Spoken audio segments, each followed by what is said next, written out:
Hilang total mungkin sekitar belasan rumah. Kalau yang rusak parah mungkin ya sekitar separuh desa ini, Pak.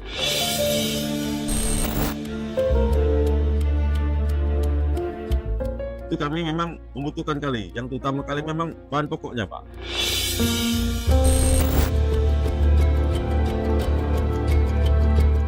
Dengan tumpukan kayu ini entah mau diapai, saya pun tak tahu nih. Selama itu ada bukti yang mengatakan bahwa dia yang melakukan, pastinya siapapun harus ditegakkan.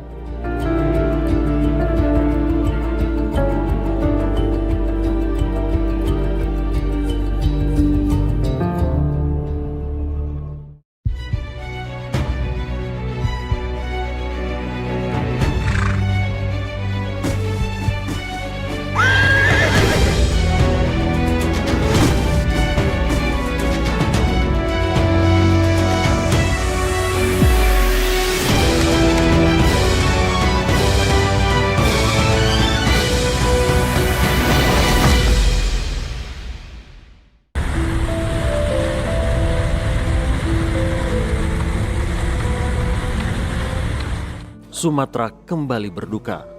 Banjir bandang menerjang sejumlah wilayah di Pulau Sumatera. Banjir bandang yang terjadi di Aceh, Sumatera Utara, dan Sumatera Barat bahkan merenggut jatuhnya korban jiwa. Beberapa di antaranya hingga kini masih belum ditemukan. Tidak hanya itu, beberapa desa bahkan sulit dicapai karena sempat terisolir. Adapun kondisi memprihatinkan lainnya, saat sejumlah wilayah gelap gulita saat malam hari tiba lantaran aliran listrik di sejumlah wilayah mati. Sementara itu saat banjir bandang menerjang, ratusan kubik kayu-kayu berukuran besar ikut tersapu derasnya arus hingga menghantam permukiman. Hingga kini kayu-kayu pun masih menutupi permukiman. Lantas, apakah bencana ini benar-benar terjadi akibat serampangan penebangan pohon di hutan? Lalu siapa yang sebenarnya harus bertanggung jawab?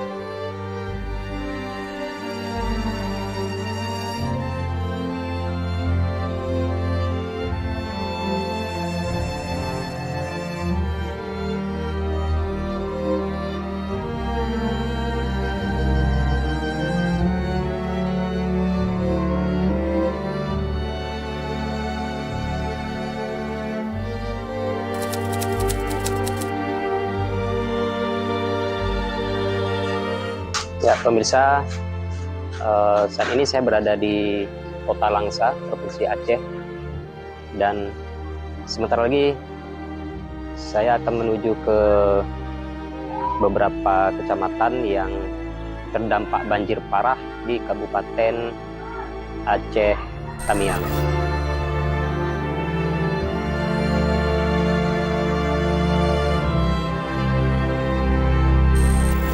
Ini suasana di Kabupaten Aceh Tamiang. Listrik belum nyala dan sebagian para pengungsi di sini dengan tenda seadanya didirikan di tepat pinggir Jalan Nasional Banda Aceh Medan. Ini lokasi berada di Kabupaten Aceh Tamiang dan kondisinya masih sangat memprihatinkan. Di mana di pinggir-pinggir jalan ini masih ada tenda, ini tenda, dan jalan juga masih sangat banyak yang berlobang akibat digerus oleh banjir bandang yang terjadi pada 26 November 2025.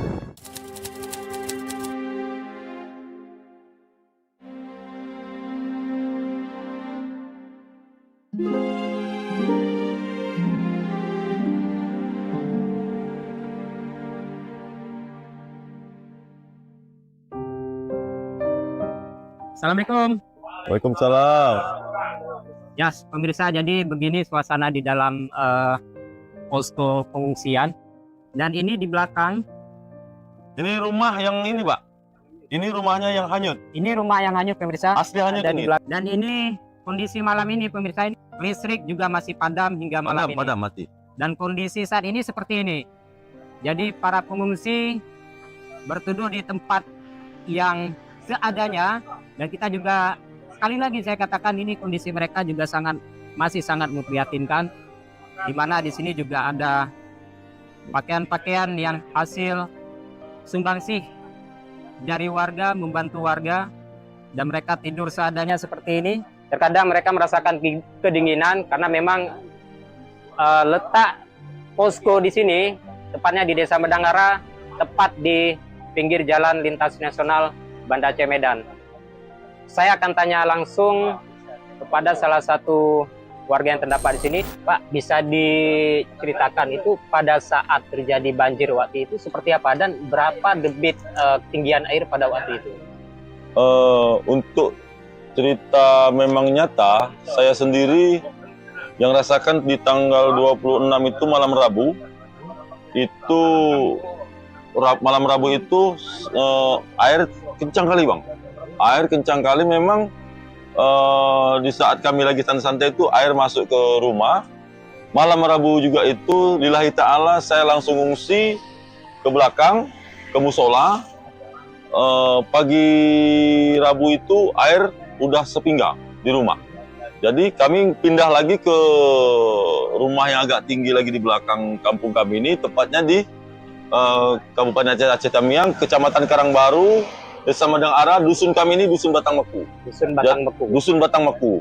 Nah, jadi di sini malam Kamisnya itu air udah mencapai 4 meter. 4 meter di hari Kamis malam Jumatnya itu sudah sampai 5 meter. Itu rumah saya boleh dicek langsung, dan rumah-rumah warga yang lain itu sekitar segini lagi itu udah tenggelam habis. Nah, kira-kira selain daripada itu apa yang dibutuhkan di tenda pengungsian ini, atau yang kita harapkan itu apa? Kami harapkan kepada seluruh saudara-saudara kami, baik Muslim, baik itu juga non-Muslim, kami harapkan sekali lagi jamahlah kami, lihatlah kami, sentuhlah kami, donasi dalam bentuk apapun.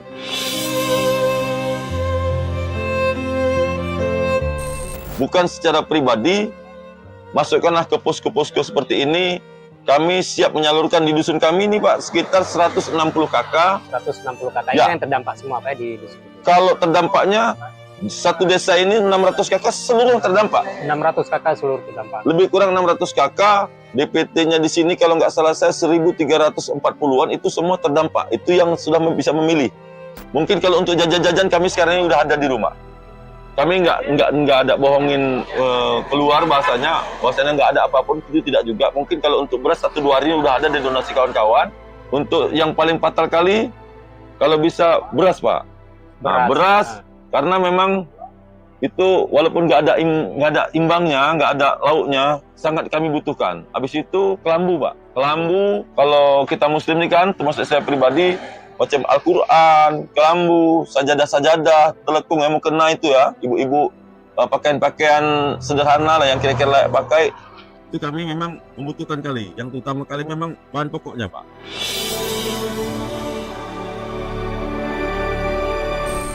Dan memang kalau untuk jalan, kalau di jalan umum Medan Banda Aceh, saya rasakan sendiri dan kawan-kawan saya sendiri, mungkin sudah lumpur-lumpur itu sudah banyak yang di bulldozer ya, di scrap itu udah mulai nampak rapi, listrik udah mulai hidup.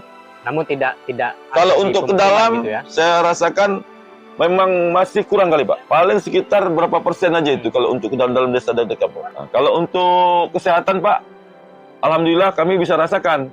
Bahkan kami banyak kesehatan itu masuk ke tempat kami, singgah apa yang perlu, dan banyak titik-titik yang diumumkan kalau sakit datangnya ke Polres, datangnya ke Islamic Center, datangnya ke Batalion Tualang Cut, itu memang diumumkan itu.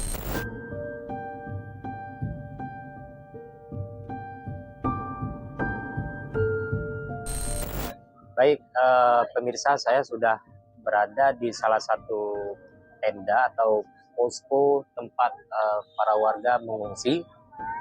Di sini ada di Desa Kota Lintang Bawah, Kecamatan Kota Kuala Sempang, Kabupaten Aceh Tamiang. Dan di depan saya, pemirsa, sudah ada Ibu Dahlia.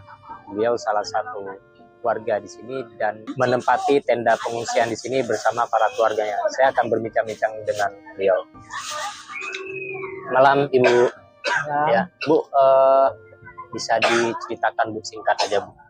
Jadi Ibu pernah terbayang nggak banjir setinggi itu terjadi di desa kita ini Bu? Tidak sama sekali. Kami mungkin sebelum banjir bandang dari tahun 2006 kami sering banjir, cuman nggak pernah dalam, paling sepinggang, semeter atau semeter setengah. Berarti ini bisa dikatakan ini sejarah Bu ya? Berapa Seumur hidup baru ini kemana baru ini, seumur hidup baru ini.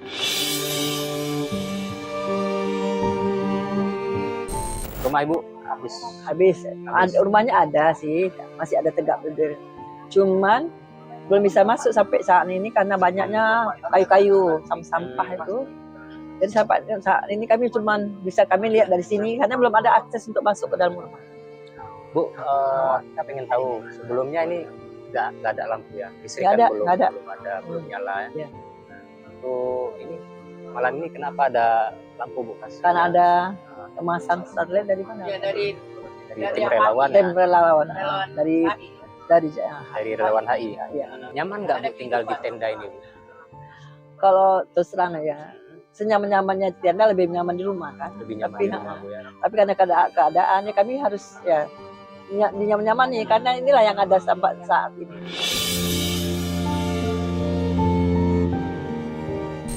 Ada keluarga-keluarga Ibu yang hingga malam ini putus komunikasi mungkin, atau memang semua keluarga Ibu sudah Alhamdulillah berkumpul sudah ada lah komunikasi. Baru dari seminggu yang berkumpul. Berarti sempat sampai- berpisah berapa hari, berapa lama? kami nggak tanpa komunikasi 2 minggu. Jadi minggu. keluarga yang menyangka kami udah nggak ada karena dinyatakan jasa Kota Lintang itu udah habis.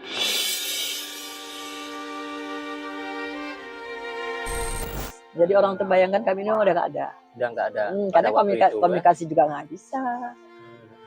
Jadi apa Bu harapannya dari pemerintah, walaupun ya kita lihat di sini kan sudah ada beberapa logistik seperti Ya. beras, kan ada telur dan mie instan, dan bahkan di sini ada selimut juga. Nah, kita kan pengen tahu nih Bu, apa harapan dari para warga di sini untuk pemerintah sendiri, walaupun ada warga yang memang membantu warga.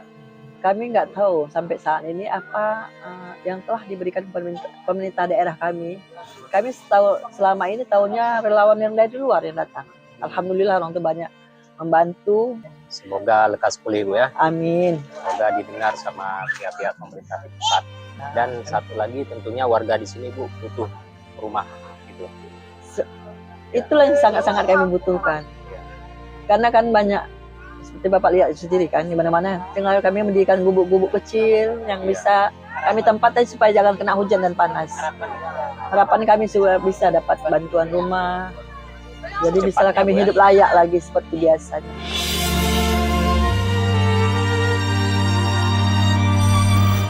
Jadi bisa kita saksikan bersama pemirsa bahwa keadaan mereka seperti ini, di mana di sini para korban ataupun warga yang terdampak bencana, mereka menempati tenda-tenda dan ya mereka bersama keluarganya tentunya. Malah tadi ada tenda sebelah sana, sebelah kanan saya ini, itu dalam satu tenda mereka ada 5 kepala keluarga dan termasuk ada anak-anak juga. Ini sebelumnya memang listrik padam dan tempat ini sebelumnya gelap, tapi karena malam ini ada relawan secara bergilir untuk ataupun secara bergantian menyalakan mesin pembangkit listrik atau mesin genset. Wah, Dengan tumpukan kayu ini dengan tumpukan kayu ini entah mau diapain, saya pun tak tahu nih. Masuk aja sih. ya nggak apa-apa Pak. Sisa lumpur nah Pak. Dan udah sampai ke atas itu Pak ya, udah ke tengah-tengah itu ya.